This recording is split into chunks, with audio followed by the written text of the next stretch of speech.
Salut la team. Bonjour et bienvenue sur la chaîne Marin. Alors aujourd'hui c'est un petit peu parti en couille. On va attaquer complètement la carrosserie. On va repartir sur un jaune, on sait pas lequel, mais ça sera jaune, ça c'est sûr. Et j'ai démonté le moteur, donc on va voir ça, la casse, tout ce qui s'est passé, on va le démonter entièrement. Ici on est à l'atelier de mon frère, c'est lui qui va le peindre intégralement. Donc on va faire deux équipes. Il y aura la sienne qui va s'occuper de toute la carrosserie et moi pour le moteur. Ça va se passer comme ça. Et j'ai une grande nouvelle à vous annoncer, on a été sélectionné pour le BFD, le plus grand rassemblement de France de BMW, avec le C15. Ça sera le 25 et le 26 mai à Clastres. Bon voilà, on se retrouve pour déculasser le moteur. On va démonter la pile d'admission, injecteur, tout ça, pour pouvoir déculasser dans les règles. La chaîne de distrib, pompe injection, tout ça. Et il y aura pas mal de pièces de remplacer. C'est parti. Bon voilà, là on va démonter le cache culbuteur pour voir d'un petit peu plus près s'il y a des dégâts ou pas déjà à ce niveau-là. Putain, elle est super dure celle-là.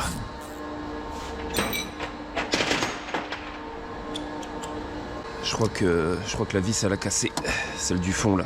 Bon maintenant, c'est le joint qui est collé, il est super dur. Putain. Je voudrais pas trop niquer le plan de joint. Il y a ça qui va me faire chier par contre. Je vais essayer de l'enlever la manche. Normalement il y a plus de place, mais c'est parce que j'ai pas envie d'enlever le radiateur. J'ai pas encore regardé la tête du turbo par contre. C'est marrant parce qu'il y a beaucoup d'huile, mais le turbo il est pas cassé. Pourquoi il se sera emballé? Le turbo est pas cassé. J'ai l'impression que c'est le joint qui résiste encore. Voilà.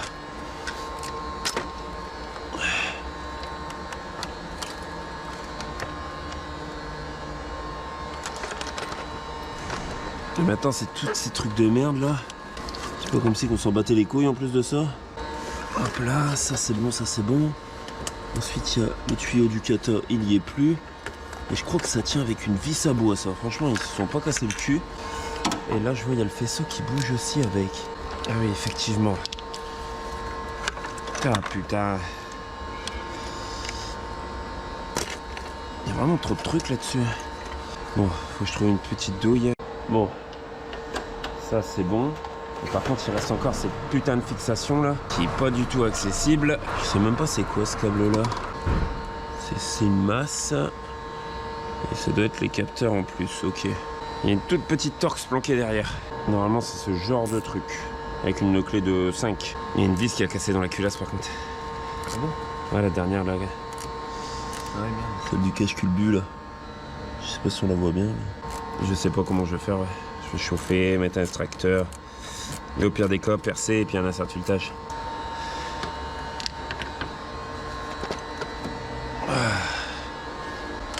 Donc pour l'instant, tu vas aller là. Donc déjà, les paliers, ils sont pas cassés. Aucun palier de cassé. Les arbres à cam, ils ont l'air bien. Et je vois pas non plus que ça bouge au niveau des linguets. Je m'attendais à avoir quelque chose de plus visible, mais pour le moment, il n'y a pas grand chose. Il y avait ça qui avait été cassé aussi. Ça, je vais le réparer. Ok, alors, c'est bon, la culasse, elle est vidée. Ça doit être une courroie élastique. Ah putain, j'aime pas ces courroies de merde. Mais bon, c'est réglé. Et ici, on faisait pareil avec celle-là. Bon, comme ça, le collecteur là, c'est bon. Il y aura les deux tuyaux là. Et puis bah je pense après je peux déculasser. Il y aura juste la chaîne de distrib. Il faudrait que je trouve que je défasse le tendeur, que j'enlève la pression. Putain, je me fais chier. Si j'avais une clé à cliquer. Putain, quel con. Bon, la V-bande, je pense que ça va faire l'affaire. Elle est passée à côté. Bon, là on va défaire tous les arbres à cam. Tous les paliers, pardon. Ça n'a pas l'air serré bien fort, hein. T'as pas une préconisation pour les desserrer? Si, si. Tu la connais? Non, mais tu crois que c'est important? Ouais. Ah bon? Ouais, sinon ton arbre à cam il peut péter. Oh mais je vais le défaire tout doux. T'en fais pas, ça va bien se passer. Oh, c'est trop. Ouais, tu vas payer un arbre à cam. Moi c'est pas ce qui coûte le plus cher dessus, mais ouais c'est sûr. Ah, il y a la chaîne de distrib à regarder. Bon allez, la petite boîte, on va enlever ça, on va enlever tous les paliers. A priori, ça c'est le tendeur. Ouais, ça c'est les coups de la pompe. Ça c'est un patin. Ah, je pense que le truc qui est là, l'axe, c'est pour bloquer le piston quand tu remets ça là, ouais. Le petit trou, c'est pour bloquer le piston du tendeur. Mais là, dans le cas présent, on ne peut pas. Donc je pense que je vais utiliser une technique ancestrale. Je vais défaire et on verra. Une box. Et là, on va enlever les vis. Dans l'ordre préconisé par le constructeur, bien sûr. Parce que après, tu vas me dire, oui, mais t'es pas comme ça. Non, mais je le connais pas, donc il va rien dire. Alors, tu sais ce qu'on dit quand on ne sait pas? Ça. Oh putain, j'allais être plus vulgaire que ça, tu vois. Ouais, mais il y a la caméra. Ah ouais, d'accord, c'est pour ça, tu fais genre. Quoi, je vais tous les mettre dedans, de toute façon. Ça, ils sont numérotés. Oui, de toute façon, ils sont numérotés. Chaque palier a son emplacement. Donc là, c'est admission. Ils sont peut-être même numérotés en fonction. Ah oui, ok. Il y a le E et le A, j'avais pas vu. Ouais, j'ai jamais compris. Parce que le A, c'est l'échappement. Et le E, c'est l'admission. Mais moi, je dis A, admission, et E, échappement. Et en fait, c'est l'inverse. Bah ouais, E, exhaust. Exhaust, normalement, c'est Bah ouais. non. Pourquoi c'est l'inverse? Bah moi non plus, j'ai jamais compris. Faut pas chercher à comprendre des fois. Bah je vais le remettre dans le même sens, quoi, mais... Ah ouais, mais en allemand, c'est quoi Bah ouais, c'est ce que je me suis posé comme question aussi. Échappement, c'est au space. Ah, au space. Et admission? Putain, les Allemands, ils pensent à l'envers en plus. Ah ouais, bah le E, je sais pas. Hein. Ouais, c'est peut-être autre chose. Merde, j'enlève les polis, mais pas dans l'ordre, moi. En fait, je respecte aucun ordre, là.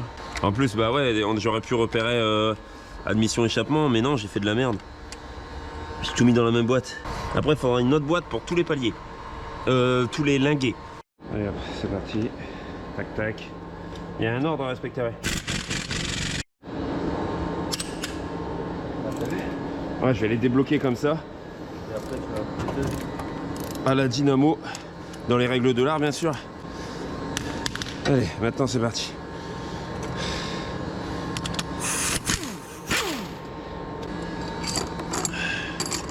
Ça bouge. Je sais pas c'est quoi qui me fait chier. Je crois que c'est le joint de culasse. Ah putain, tu sais ce que j'ai dit tout à l'heure, le tuyau à pas oublier. Ouais, c'est ce que j'allais dire, il n'y a pas un tuyau qui fait chier. Vas-y.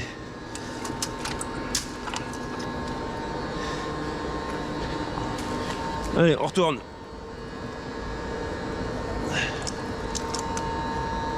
Pause.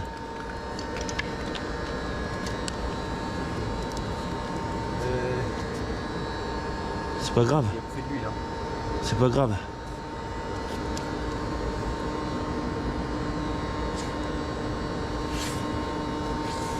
Mets un chiffon à terre, s'il te plaît. C'est ça. Bah là où... Là où j'ai mis l'huile, ouais. Je l'ai fait.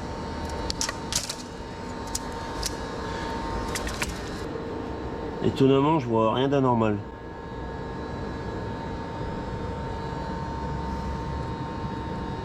De toute façon, ça va pas toucher. Hein. Pourquoi j'y avais plus de compression? J'avais pensé à ça aussi. En plus là je démonte tout à l'arrache. Ah ouais, on a oublié d'enlever les linguets. Mais un chiffon, bah ouais, j'aurais dû regarder les linguets en fait. Parce que, tu vois, ils sont tous accrochés sur des poussoirs. Et ça tombe, les poussoirs, bah ils se sont restés appuyés, ouais. Bon voilà, j'ai tout contrôlé, j'avais rien vu d'anormal au départ. C'est en nettoyant un petit peu les têtes de piston, plus de chiffon comme ça, je me suis aperçu d'une chose, c'est qu'il est brûlé sur le dessus.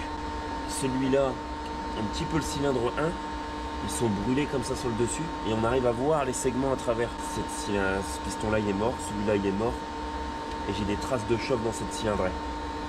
J'ai regardé l'injecteur de ce cylindre-là, celui qui avait bien chauffé. Et quand le moteur il s'est emballé, c'est peut-être à cause de l'injecteur. L'injecteur il a fondu, la tête d'injecteur a fondu. J'ai jamais vu ça. C'est plus un injecteur, c'est une paille. Injecteur numéro 2. Bon. Je vais commencer par découper la traverse et on va sortir tout le moteur.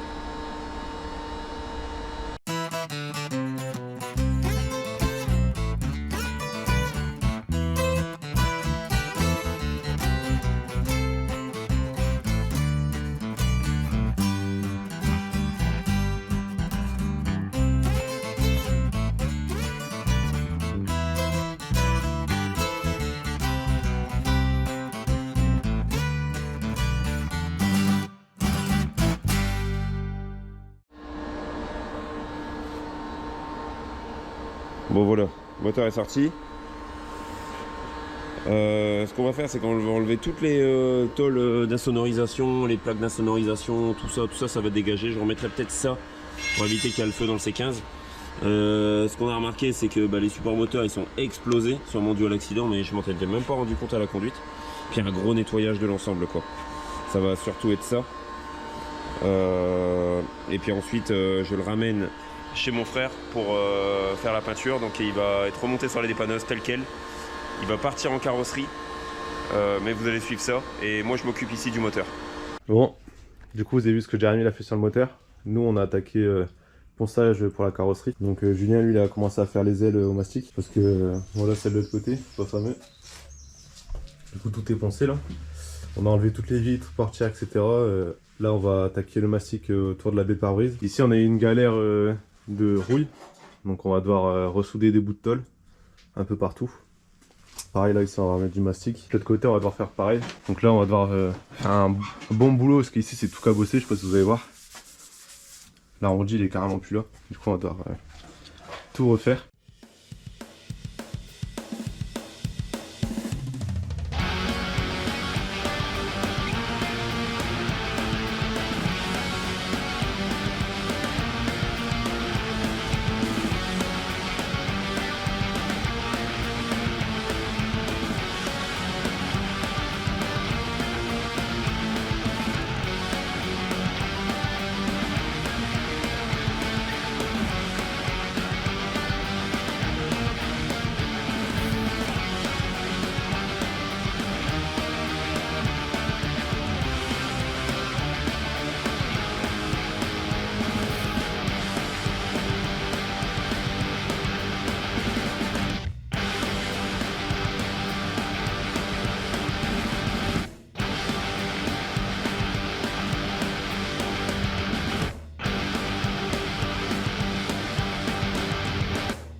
Bon, je vais vous montrer exactement ce qu'il a le moteur au niveau des pistons. On le voit bien là, une fois le moteur déposé forcément, et une fois les pistons déposés, ça sera encore plus flagrant. Donc en fait, un piston en bon état, c'est comme ça. On voit bien les bords au bout des lumières et tout ça là. C'est en bon état. Et en fait, celui qui est fondu, c'est lui, c'est le numéro 2. On arrive à voir le segment même entre les deux à travers. Il manque complètement la fin du piston là, et il est fondu. Et un petit peu le cylindre numéro 1. On voit un petit peu là-bas aussi, il a commencé à prendre un coup de chauffe, donc un peu le 1, beaucoup le 2. Mais voilà, sinon ça peut tourner avec deux pistons remontés, et puis voilà, on va tout renforcer tout ça. Nouveau joint de culasse, nouvelle vis, nouvelle chaîne de distribution, nouvelle pompe à injection, parce que là on est sur une R70 et on va passer sur du R90, donc débit augmenté. On arrivera à tenir la pression plus longtemps. À pleine charge quoi, donc voilà, ça va être beaucoup mieux. Et en fait il y a deux chaînes de distribution dessus. Il y en a une qui va de l'arbre à cam à la pompe, bon elle est coincée, et la deuxième de la pompe au vilebrequin. Donc ça va être remplacé, les joints spi, etc. Et on va faire aussi également les coussinets de bielle pour fiabiliser l'ensemble. Un gros nettoyage, on va remettre ce bloc à neuf pour que ça présente super bien. Et ensuite il y a aussi le downpipe qui va évoluer. Là on est sur un 63 en downpipe qui était tordu avec l'accident et tout, et imaginez-vous, je sortais presque 300 chevaux avec ça, la tresse qui est complètement broyée, même de l'intérieur, on le voit qu'elle est complètement fusillée. Donc ça va passer en downpipe 89, donc le 89 limite c'est le diamètre là, donc on va avoir vraiment un truc monstrueux. Le 89 c'est même diamètre que ce qu'il y a ici. Ça c'est du 89, donc le downpipe complet il sera fait en 89. La culasse elle a rien, 24 soupapes, rien d'anormal, un bon nettoyage. Et ce qui est bien sur cette génération là du M57, c'est qu'il y en a eu plein des générations de M57. Ça a commencé avec les 530 et ensuite les 330, E39, E46. Et là on est sur la dernière génération du M57 de 2007 avec un bloc moteur en alu. Et ce qui est bien c'est qu'en fait le collecteur d'échappement il est monté sur une V-bande. Au lieu que ce soit 3 vis, des jeux qui sont hyper chiantes à accéder normalement sur les E46, là sur ces générations-là, E90, E91, E92, E93, on est sur une V-bande. Et ce collecteur-là, c'est un des meilleurs pour faire les préparations M57 en stage 3. Donc là, il n'y aura pas besoin de remplacer. Et pareil pour les injecteurs. Ce type-là, 231 chevaux, il va prendre les 500 chevaux sans problème avec des injecteurs d'origine. Donc ça, c'est top. On va passer sur un joint de culasse un tout petit peu plus épais. Ça va être un modèle type d'origine, mais un tout petit peu plus épais pour pouvoir charger plus fort et sans risquer d'éclater la culasse en deux. Donc en fait on va mettre un joint de culasse qui est prévu normalement pour une rectification à la base, à part que la culasse ne sera pas rectifiée. Donc on va gagner un petit peu en volume à l'intérieur des cylindrées pour pouvoir descendre un petit peu le rapport volumétrique, quoi. On va l'accrocher sur un support moteur pour pouvoir travailler aisément dessus, le faire tourner pour démonter tout ce qui est bielle, carter d'huile et tout ça. Vous allez voir ça.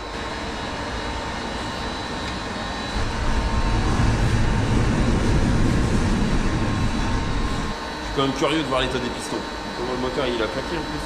Je crois que c'est l'air qui est rentré dans le système d'injection qui a fait que ça a claqué. Et on va voir, ça tombe, il y a une chicotte cassée ou quoi sur un piston là. Essayer d'être à un minimum ordonné. Embrayage et volant moteur. Parce que sinon je le sens bien qu'à la fin je vais galérer, je vais chercher mes vis partout, ça va être un bordel. Peut-être commencer à démonter même pompe de DA et tout le bordel. Ça va dégager. Ce qui est bien aussi, c'est vu que je filme pour vous, bah moi aussi si je me perds, je peux regarder dans les vidéos pour essayer de retrouver où va quoi. Alors qu'habituellement je le cherchais au hasard. Ça c'est un avantage de filmer. En plus il y avait encore la poulie de cassée. J'ai roulé comme ça avec une poulie pétée à des endroits. Ça vient de la voiture accidentée, donc forcément en fait ça va taper, mais la courroie tenait. Mais ça va être remplacé aussi. Je vais regarder aussi, je pense que je vais supprimer le compresseur de clim. Je vais voir pour essayer de trouver une courroie un peu plus petite. Si le passage il est bien, je vais modifier ça. Je dirais malheureusement le C15 ne rend plus la clim. Mais je pense que c'est préférable. Mais je vais peut-être lui mettre le moteur sur le support avant qu'il me tombe sur la gueule. Tu vois? Parce que là je suis parti dans les autres trucs du coup, mais.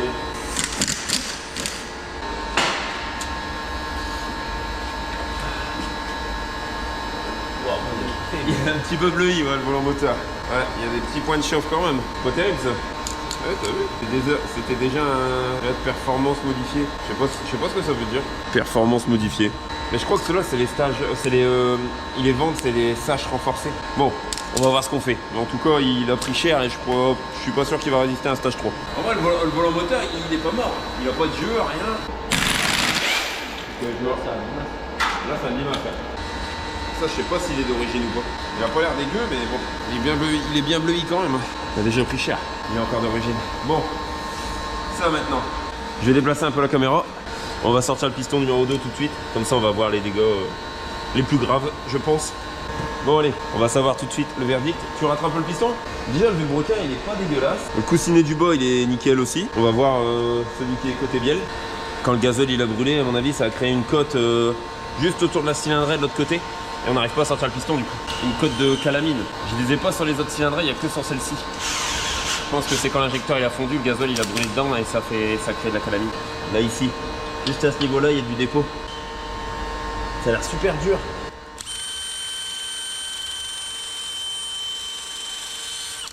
Allez, on sort ça. Contrôle du coussinet. Dans un premier temps, tout neuf. C'est beau ça. Bon, déjà le racleur, il racle plus. Il est bloqué dessus. Le deuxième, il est bloqué dessus aussi. Il y a 2 segments sur 3 qui sont bloqués dessus. Il n'y a que le dernier qui comprime encore un peu. Mais il a des points de chauffe. C'est ça qui lui fait perdre toute sa compression. Tu vois, il est complètement arrondi. Donc voilà, uniquement un petit piston. Et 2, parce qu'il y en a un, c'est léger, mais c'est un peu comme ça le premier cylindre. Et ensuite, on remet un injecteur, on remet 2 pistons. On nettoie tout ça. Et logiquement, il n'y aura pas de mauvaise surprise. Alors lui, c'est vraiment le pire. C'est le numéro 2. Il est complètement bouffé. Il y a un peu de morceaux de chiffon, quoi. Il est complètement bouffé et je crois qu'avec la chaleur en plus, il s'est dilaté dans la chemise. C'est pour ça qu'il a toutes ces traces là. Et les segments, ils sont bloqués dessus. Les 2 segments là, ils bougent plus. Celui-là, il fonctionne, mais... Ouais, voilà, c'est mort. On va démonter le premier, on va regarder. Bon, on termine de démonter tout ça. Comme ça, on met tout à nettoyer. Ah ouais, fais gaffe, c'est la douche et ils sont remplis d'huile. Regarde le coussinet en même temps. Retourne-le. Coussinet d'un moteur BM 230 000 bornes. Tout neuf. Allez, hop, tiens, je referme. et on attaque le suivant. Et ainsi de suite. Le premier, il a commencé à prendre juste sur les deux bords côté échappement. Ouais, c'est côté échappement, les ça. 3 quarts presque. Hein. Ouais, en vrai, ça peut retourner. Ouais, enfin. Non, on va en mettre 2 d'occasion d'un pays de l'Est, je sais pas, Bulgarie, Slovaquie. Une bonne occasion, tu vois. Un truc qui vient d'une DRHD à 400 000 bornes. On va enlever le support du Filtrabil. Là, on a la pompe injection qui va être remplacée aussi. On va commencer par faire tomber la pompe à eau. C'est pas grand chose la pompe à eau. Hein. On va vous montrer une sortie. Bon, là, on a la chaîne supérieure. La chaîne qui va sur l'arbre à cam normalement. Donc ça c'est la chaîne supérieure et là la chaîne inférieure. Villebrequin, pompe. Et là c'est la chaîne de la pompe à vide. Il y a 3 chaînes au total. Bon, la chaîne de la pompe à vide, je vais pas la changer. Je vais contrôler s'il y a du jeu mais... Bon allez, là maintenant on va dégager cette pompe là de merde. Ça c'est une pompe Bosch R70 et c'est trop petit pour ce qu'on a besoin. On va mettre une R90. C'est une pompe qui débite plus. Mais là tout de suite on va lui foutre un gros coup de Karcher dans la gueule parce que il est plus très propre. Il a quand même 230 000 bornes ce moteur, donc ça va pas lui faire de mal.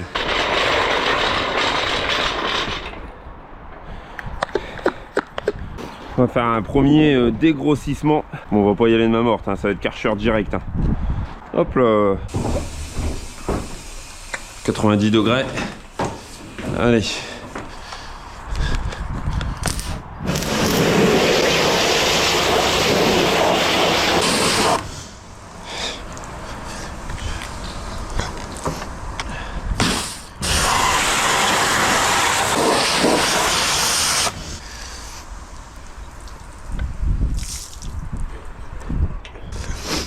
Déjà on va me dire ouais il y a de l'eau, ça va oxyder tes bordels, blablabla, blablabla. Trop de blabla, putain. Allez, on nettoie ça, gros nettoyage dans sa gueule, je mettrai un petit peu de dégrippant pour pas que ça rouille. Et c'est parti, c'est ça la recette. Attention.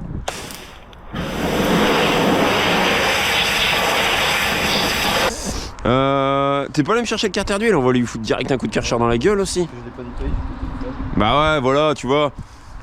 Non mais on va lui foutre déjà un coup de Karcher peut-être. Ah oui, vas-y. Ah ouais, non, pas sur le plan de joint, jamais. Le plan de joint en alu sur les cailloux. Mais le droit, c'est juste pour le rincer déjà à l'intérieur. Après, on va te trouver une palette, un morceau de bois, quelque chose. Tu poses dessus. Hein. Non, sinon tu fais une rayure sur le carter, il est mort. Il restait un capteur. Ouais, c'est pas grave, c'est le capteur niveau d'huile, c'est bon. Si, mais c'est pas grave.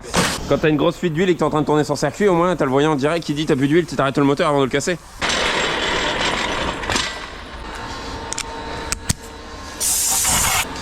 Putain, je travaille vraiment dans la merde. Il y a de l'huile partout. Je vais faire un petit peu de nettoyage. Je termine de démonter le support de filtre à huile complet. T'as même mes tuyaux là, ils ont baigné dans l'huile et tout. Les tuyaux de retour d'injecteur, putain. On va peut-être commencer par enlever le filtre à huile. Et après, il y aura le refroidisseur d'huile aussi à défaire. Bon, je termine de dégueulasser mon coin là. Et après, je nettoie tout et on attaque les choses sérieuses. Ça, c'est le refroidisseur d'huile. Et j'aimerais bien qu'il sorte. Et voilà. Logiquement, c'est pas indispensable de le nettoyer, mais bon. J'aimerais bien repartir sur un moteur super propre. Il n'y a que la pompe à huile que je nettoie pas. J'aime pas nettoyer les pompes à huile parce qu'après ça tourne à sec et puis même les joints ils sont généralement t'arrives pas à les trouver. Donc je vais l'essuyer et je vais la laisser dans son huile. Putain, noire gueule. Il faudra couper ça au montage, hein, Léo, c'est de la merde. Hein. Je suis pas très organisé comme gars en vrai. Je le sais, hein. Mais bon, j'arrive pas à me soigner. Ah merde, ma stylote. Oh, cassé stylote. Regarde les injecteurs, ils traînent l'eau et tout, putain. Tu peux me sortir mon vieux filtre à huile là, du support et me donner le support après? Je vais vous montrer la cylindrée qui fait défaut, celle qui a chauffé le plus justement avec le piston qui a fondu. Elle a quelques traces mais rien de très profond. Donc on voit une cylindrée dite en bon état, même si là elle a déjà eu un coup de chauffe. Celui-là il avait fondu aussi le piston. On va partir sur une cylindrée qui est propre par exemple. Là vous voyez les traces de rodage. La cylindrée est bien. Et en fait sur le numéro 2, on voit quand même des belles traces de chauffe. Et ça, on va le rectifier avec un outil qui s'appelle un rodoir. Je vais vous montrer comment ça s'utilise. C'est un petit moteur ça. Attends, à la base, c'est un rodoir poids lourd. Alors j'aime bien commencer par huiler les cylindrées. Ah, moi j'aime pas travailler à sec. Hein. J'aime bien quand c'est lubrifié, que ça glisse bien. Allez, on va essayer l'arme fatale. Le problème c'est faut pas aller trop bas parce que voilà, je vais niquer les pierres en fait. De toute façon trop bas c'est inutile. Les segments ils vont pas jusqu'en bas. Déjà ça va effacer la trace de calamine qu'il y a là au bord. Ouais. Et ça va permettre au piston de rentrer déjà beaucoup mieux à la repose. Ah putain, je vais finir par péter une pierre moi, que la bruchi. Mais en plus t'as la... Fais attention, t'as la... Le... Putain, le gicleur là. Tu les as pas démontés. Merde. Bah ouais, je suis con. C'est ça que j'ai tapé en fait. Putain, mais je suis un trou de balle moi. Vas-y, retourne le bloc. Putain, mais je suis trop con moi. Regarde là, ça tient avec 2 BTR. C'est bon un bloc tout propre. Hein. Mais c'est vrai que niveau... Ouais. Niveau accès avec le vilebrequin en place, putain, c'est pas fou. Hein. C'est vraiment pas fou. Hein. Putain, quelle erreur stupide. Allez, nous bah, c'est reparti après ma connerie.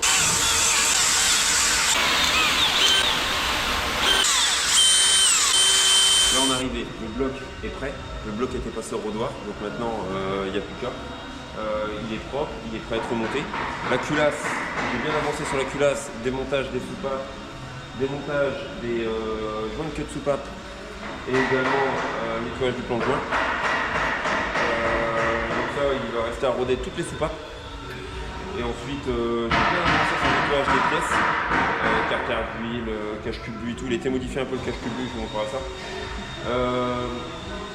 Donc j'ai reçu pas mal de pièces pour avancer sur ce truc et je vous montre ça tout de suite. On va faire un petit unboxing. Donc là, qu'est-ce que j'ai reçu à présent? Donc on a la pochette de joint complète pour toute la culasse. Le joint du cache-culbu, ça c'est le joint au niveau des injecteurs, les joints d'échappement, tous les joints de queue de soupape, puis tous les petits joints aussi qui servent sur la culasse. Ça c'est le joint de la pompe à injection par exemple. Donc voilà, ça c'est une pochette complète culasse. Le joint du carter d'huile, le joint de culasse, le modèle un petit peu plus épais que celui d'origine, justement pour décomprimer le bloc. Ça c'est les nouvelles vis. À la base je voulais pas les changer, mais bon, j'ai décidé que j'allais quand même faire un minimum type origine. Je suis pas passé sur un des modèles ARP, tout ça. J'ai voulu garder les vis d'origine. Ensuite on est sur un kit de chaîne, un kit accessoire complet avec les 2 courroies, les galets, tout ça, filtre à carburant, filtre à huile, le joint du carter de distribution, les 2 joints SPI, entrée et sortie vilebrequin en gros, joint du filtre à huile, joint du refroidisseur d'huile et une des pièces que j'ai pas encore montré qui va commencer le stage 3 on va dire, les ressorts de soupape renforcés, spécialement pour une prépa en stage 3. Donc voilà, on a de quoi faire là. Et au niveau de la culasse, donc là j'ai commencé à rectifier un peu le plan de joint, simplement avec une cale et du papier 800. J'ai commencé à tout nettoyer, tous les plans de joint. Il me reste à roder toutes les soupapes. Les soupapes, je les ai ordonnées aussi par échappement, par admission. Il va me rester à nettoyer toutes les soupapes de la calamine et tout ça. Donc ça, je vais m'occuper de ça. Tous les anciens joints. Il y a un truc qui est bizarre, c'est qu'il y a un joint de queue de soupape qui est différent des autres. Je sais pas pourquoi, mais voilà, il était comme ça mon moteur. Et tous les ressorts d'origine, bah, ils vont dégager pour avoir les ressorts renforcés. Donc voilà là où on en est. Le bloc, il est prêt, il n'y a plus qu'à. Le seul truc que j'attends encore à l'heure actuelle, bah, c'est les 2 pistons d'emplacement pour celui-là qui est fondu et celui-là, pareil, qui est fondu. Donc ces 2 pistons là vont être remplacés et ensuite bah, on va attaquer le remontage du bloc avec la nouvelle pompe à injection, nouveau turbo, tout ça qui va venir de chez PRF Racing. Voilà, donc je suis dans l'attente des pièces là pour pouvoir remonter ce bloc. Là déjà il y a de quoi faire. J'attends les 2 pistons, je remonte tout. Comme ça on va pouvoir remonter la culasse sur le bloc et tout ça. Voilà, à l'heure actuelle on est là, le démontage est terminé. Maintenant on va s'attaquer au remontage. Bon voilà, vous avez vu l'avancée de ce moteur, le démontage complet et puis ce qui s'est passé en fait. Le souci qu'il y a eu exactement sur ce moteur, parce que j'en ai pas parlé, c'est qu'il y a eu un grippage d'injecteurs, sûrement à cause de la température. Il y a 2 injecteurs qui ont grippé, c'est des injecteurs piezo on appelle ça. C'est pas des injecteurs à solénoïde comme les générations d'avant. Ces injecteurs là ils sont super précis, ils peuvent injecter très rapidement. Mais voilà, s'il y a un défaut sur l'injecteur, il reste bloqué ouvert et là c'est le gasoil qui part directement dans la cylindrée et c'est le piston fondu. Donc c'est exactement ce qui est arrivé, c'est un moteur qui avait 230 000 et bah, les injecteurs ils avaient l'habitude d'injecter une certaine quantité et le fait d'avoir plaqué une carte supplémentaire sur des injecteurs qui étaient déjà kilométrés, ça n'a pas aidé et je pense que ça a participé aussi à la fonte de piston quoi. Il y en a un qui est complètement perforé d'injecteur comme vous avez pu le voir et le deuxième il n'a pas l'air abîmé mais je pense qu'avec la température il a commencé à se gripper. Donc on va repasser sur 6 injecteurs d'occasion pour l'instant et on va voir par la suite peut-être pour passer sur des neufs. Mais voilà, la prépa de base là pour l'instant on sera sur 6 injecteurs d'occasion. Ce moteur là qui sera remonté entièrement avec les pièces neuves que vous avez vues, un turbo, une pompe R90, un turbo 3279 de chez PRF Racing, 2 pistons d'occasion qui vont être remontés dans ce bloc là et voilà comment ça va partir pour l'instant. On va tenter les 500 chevaux avec ce bloc tel quel, en espérant qu'il n'y a pas un autre injecteur qui va gripper et que ça va partir en couille, mais bon, il n'y a qu'une façon de le savoir. Sur ce, moi je vais m'attaquer au remontage et vous verrez ça dans la prochaine vidéo. Salut!